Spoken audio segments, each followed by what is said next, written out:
The September 11th City Council be called to order. Would you please stand for the pledge of allegiance and a moment of silence? I pledge allegiance to the flag of the United States of America and to the republic for which it stands, one nation, under God, indivisible, with liberty and justice for all.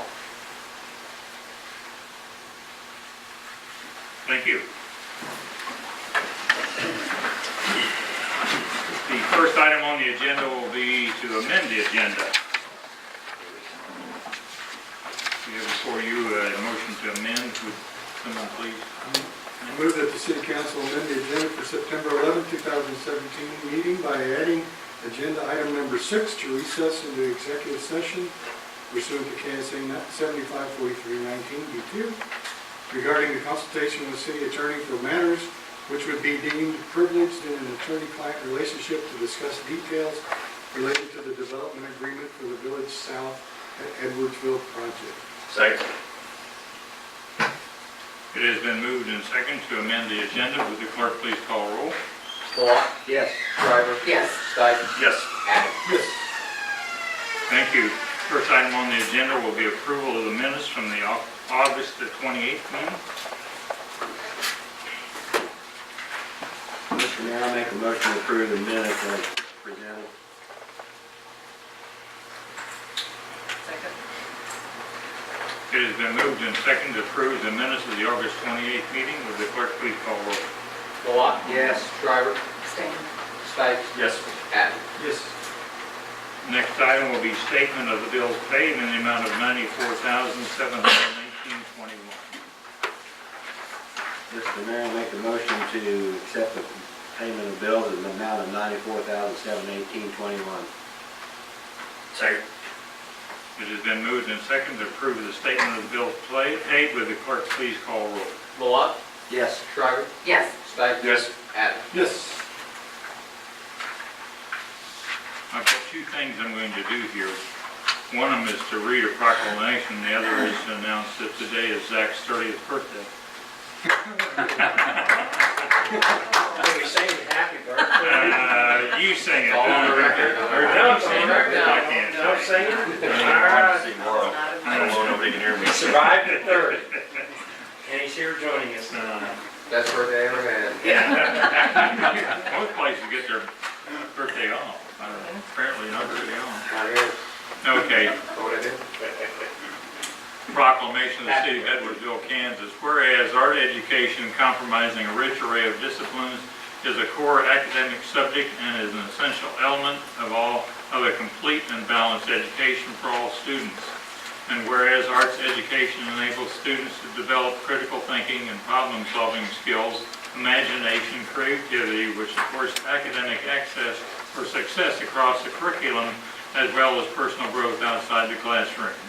And whereas to succeed in today's economy, students must masterfully use words, images, sounds, and movement to communicate. And whereas the arts provide the skills and knowledge students need to develop the creativity and determination necessary for success in the global information age. And whereas where schools and communities are delivering high-quality learning opportunities in, through, and about the arts, extraordinary results occur. And whereas attracting and retaining the best teachers is a vital and can be achieved by ensuring that schools embrace the arts and becoming havens for creativity and innovation. And whereas arts education has the power to make students want to learn, not just within the arts, but in other areas of study. Therefore, I, John McTaggart, Mayor of the City of Edwardsville, Kansas, in recognition of this event, do hereby proclaim the week of September the 10th to the 16th, 2017 as Arts and Education Week in the City of Edwardsville. Next item on the agenda will be comments or concerns from the public. There being none, move into item number 4. Consider resolution 2017-14 determining the findings of code violations at 714 North 7th Street and authorizing the abatement of violation conditions. I will give you a brief summary of this item, Mayor and Council. As you may recall, this property on 7th Street, 714 North 7th Street, was involved in a structural fire earlier this year.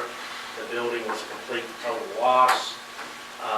There were no injuries, thankfully. There was some loss of animals within the house. The home was occupied by tenants, and the tenants have remained on the property even though the building itself is unoccupiable. So we have been working with the property owner as well as the tenants for some time to try to get both the building removed, which we have some control through the insurance fund, and also get the property cleaned up. There's quite a bit of debris that was left after the fire. Some may have been brought since the fire. The property owner has been very willing in working with us, but the tenant is the one that has created some problems. As of today, however, the property owner, the Robinettes, have, and the city attorney, correct me if I'm wrong, have gotten a court order to evict the tenants, and so therefore they now can go onto the property and perform any cleanup. And while all of that is good news, and we have spoken to the property owners, it is still our recommendation to go ahead and adopt this resolution, which in the event that they do not clean it up for some reason, I mean, verbally they've said they're going to clean it up, we have every reason to believe they'll clean up the property, but all we have control over is the insurance fund for the structure. So we would ask that you go ahead and approve the resolution with 30 days to complete the work, which they believe they can do that in much less time than that. If for some reason they have not achieved that, we can come back to the council, or they can come back and ask for an extension to the council. But we want to just make sure we have everything kind of in play.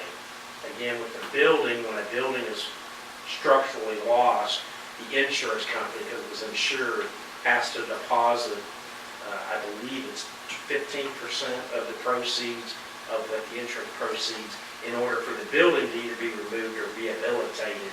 And so we have insurance there, but this also involves the property in and around it. Again, we've spoken to the property owners. They want to get it corrected as well as anybody else. This just kind of ensures that we keep moving the process forward.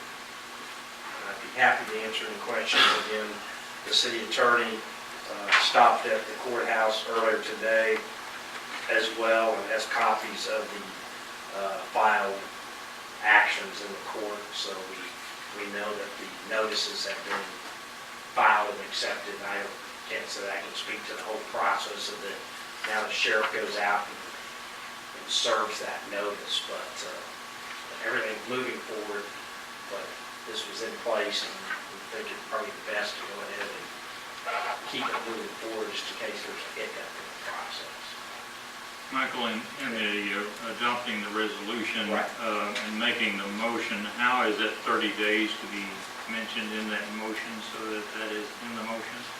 I don't know, Dave, if you have some suggestions on that, but I would, while it goes into effect 30 days, I would just make part of the motion that you're providing 30 days Okay. to the property owner to abate the violations. Okay. Mr. Stites has Yeah, a so I'm wondering why we wouldn't have a city ordinance or code violation that would pertain to anything in the future, that where we wouldn't have to do this on another house that does the same thing, where we have to have another resolution to extend the 30 days to make sure. Could we draft an ordinance that says that you have to perform these duties within 30 days and it'd be a standing? I think you might want to correct, I know there's some statutory. The problem in this particular case is they did have a fire and then the insurance company got involved. This all took place early in the summer, but the owner is frankly afraid of this person. The tenants. So they went through this legal process at the courthouse to evict the tenant legally. And the first time they couldn't get service, but they did get service, so the court entered a judgment today against the tenant. Tenant didn't show up. I didn't think they would. But for money and for possession of the property. And then 2 days, that writ was filed today. It has to go to the sheriff's office, and then it's assigned to a sheriff's deputy, who then calls Robinette, and they meet out there, and then it can be posted trespassing. Right. But we did go for, this is pursuant to an ordinance under the environmental code. Statutory. There are other municipal ordinances already on the books that can allow, that this person could be charged. But I think these things were promised all this time, and finally, and the owner wants to do it. She claims to be ready with a bulldozer and clear. Their hands are just tied because of the folks being there. Yeah. So do they have hot water? They have no utilities. They don't have a house. They're living in So a- there's two issues here. The first one, the code enforcement piece had started before the fire. So Is it a condemned house? The Is the house junk, condemned? no, the house was not condemned. It is now, not through the unsafe house. It's been, because of the fire chief has the authority to say, this is an unsafe structure, you can't enter it, call it condemned.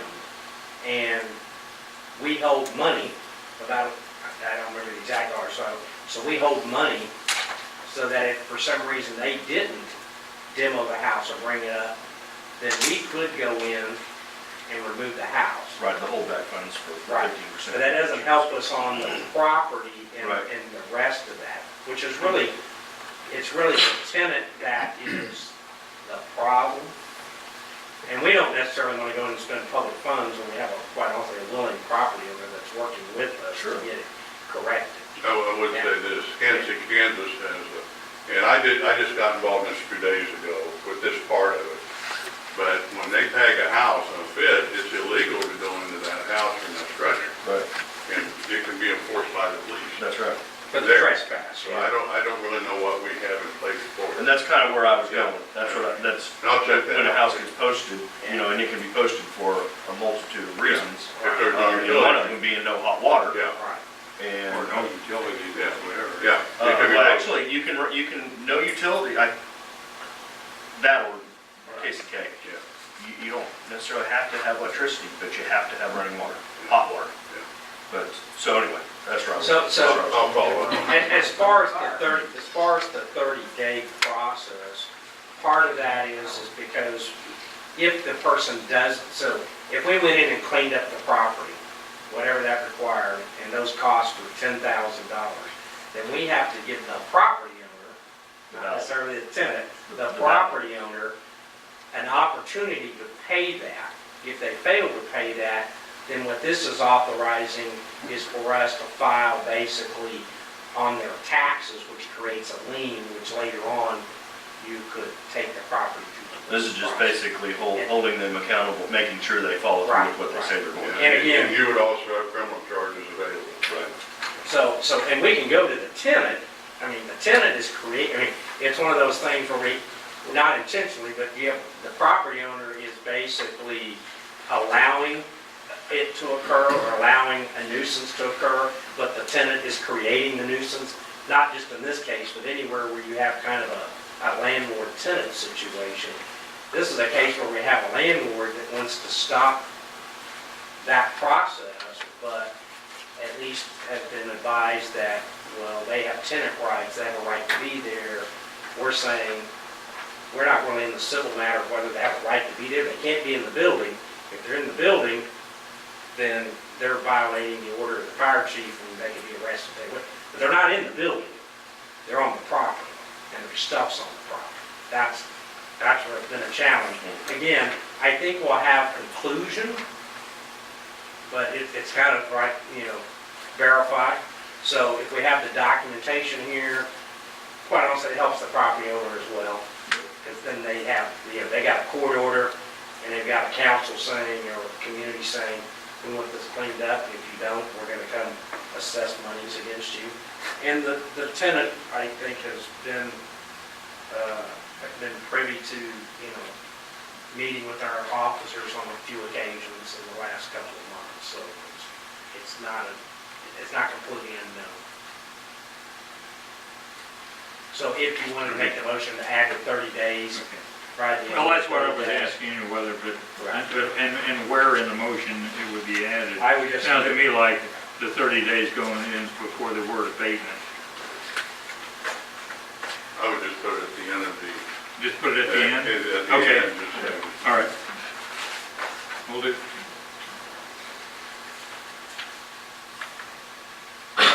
Would that be for 30 days from today? Yes, sir. Make a motion to adopt resolution number 2017-14, and the extension of 30 days from today to have this completed. Second. That'll work. It has been moved and seconded to adopt resolution 2017-14 with the 30 days from today deadline. Would the clerk please call roll? Malat? Yes. Shriver? Yes. Sykes? Yes. Adams? Yes. The next item is consider resetting the Monday, October the 23rd, 2017 City Council meeting to Monday, October the 30th, 2017. Well, the problem is when you ask questions, sometimes you get answers. And this is kind of one of those. We thought this would be a fairly easy thing. We just cancel one meeting, call for another meeting. But after some consultation with the league staff and others, our ordinance, like almost every ordinance, sets your council dates in ordinance. That's the second and fourth Tuesdays. And anything other than that has to be a called special meeting. And we do have in our ordinance where it says if it's a holiday, it goes to the next day. Some cities have put in theirs that says if LKM falls on their council days, they can go to the next days. It's very seldom that this happens. But what we're proposing is we're adding language that basically says, it's second and fourth Mondays, that's our dates at 7 p.m., except unless there's some extenuating circumstances, and that the council, at least 10 days prior to a council date, so it's not one that can just happen in a quick thing, has to adopt a resolution, and the resolution would have to be published to change a regular meeting date of the city council.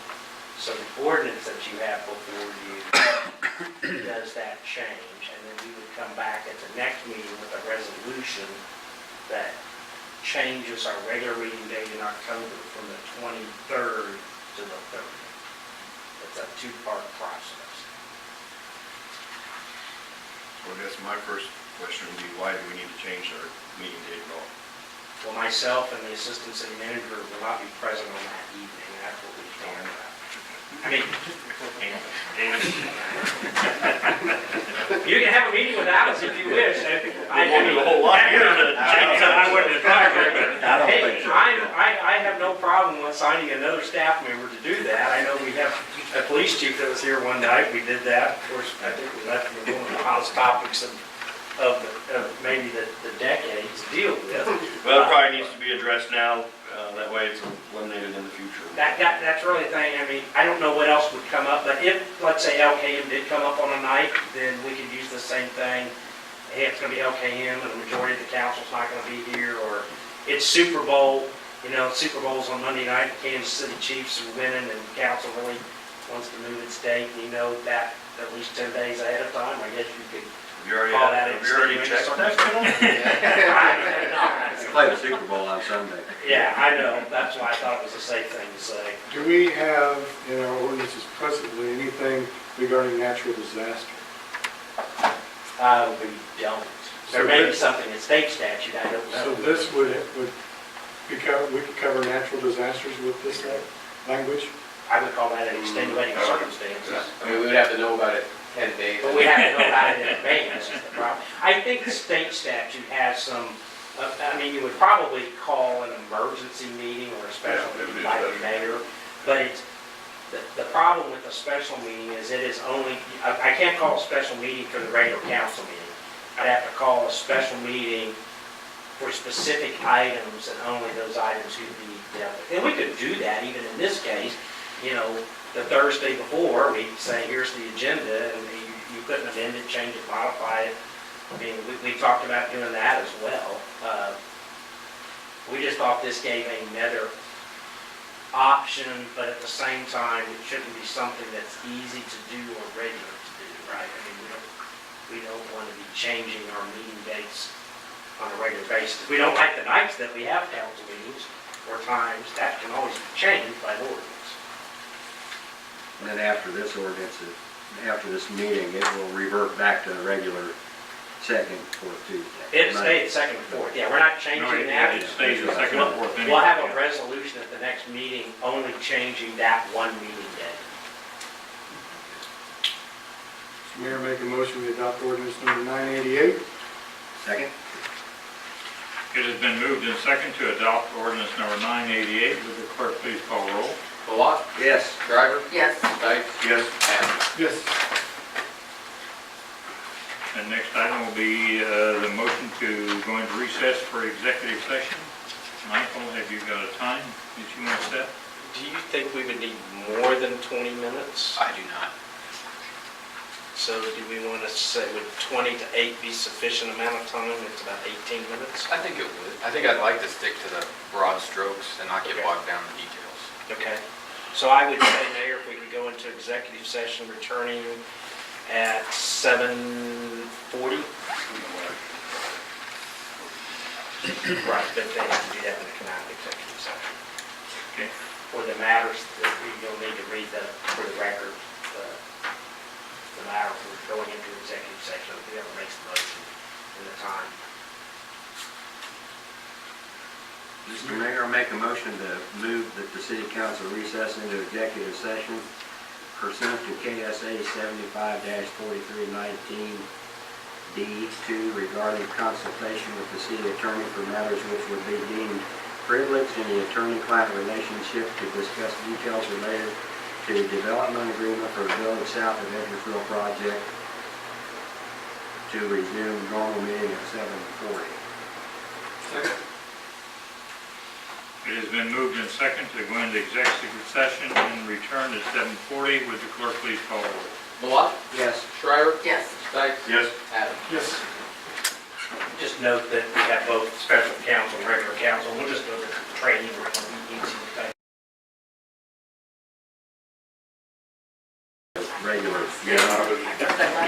Got a motion and a second to return to regular meeting from the executive session. Would the clerk please call roll? What day is Malat, this? Shriver, Yes. Stikes. Yes. Sometime next week. Yes. And there is no action to be taken. Which leaves it up to Mike on the advisory reports to get after it. Well, I may have some, and Zach may have some, I don't know. Yeah. Quite honestly, I don't really have anything. I would say that I, and I know we did tell you, yes. Just for reference, I was at the MPR, Midwest Public Risk, is who we have our health and our property liability coverages from. And every year we elect a board. And so for the last year or two, I served as the Kansas chair. So we have a Kansas board, a Missouri board, and a corporate board. And I was serving as vice chair of the corporate board. And so for the next year, I'll serve as the chair of the MPR corporate board. Only because I was the next guy in line. I think that's how that works. But so it's a great organization.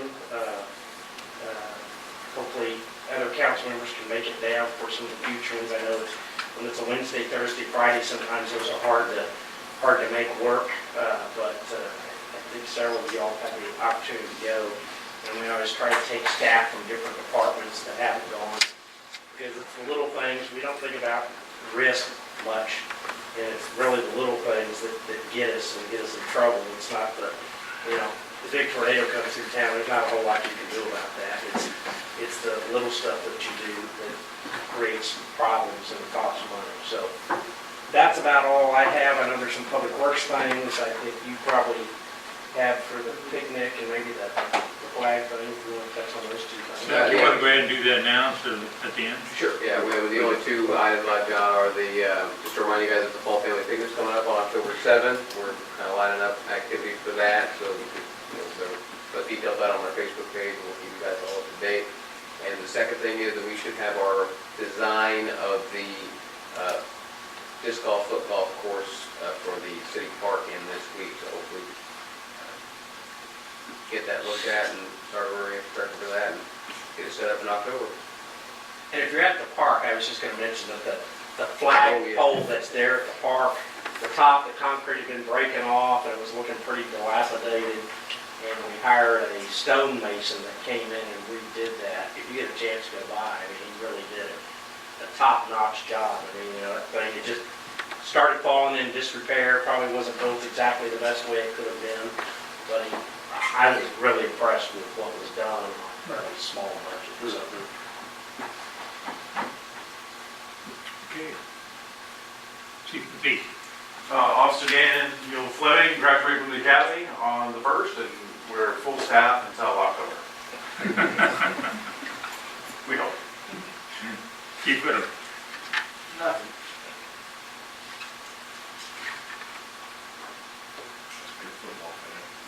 Okay, Tammy. Just quickly, the 2017 street maintenance program pretty much wrapped up last week.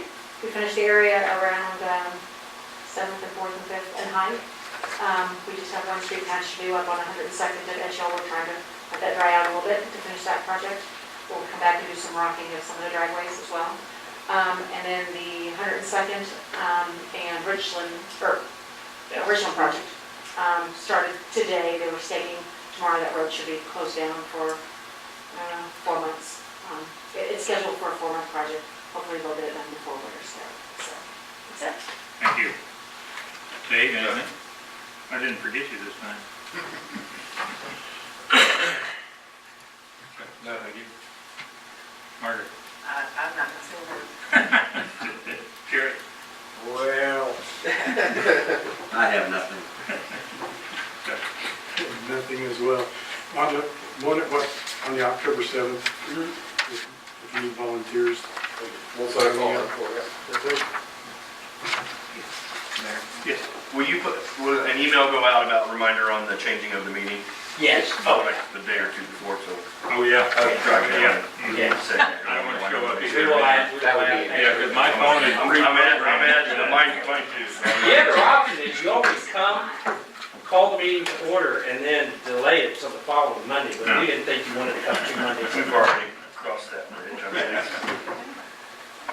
Okay, Chief Whittle, I want to thank you very much for organizing the Transit Cruiser again and then collecting items to take to Texas, and you drove it down there. I want to thank you very much for doing it. Appreciate it. Other than that, I don't have anything other to add, so we are adjourned.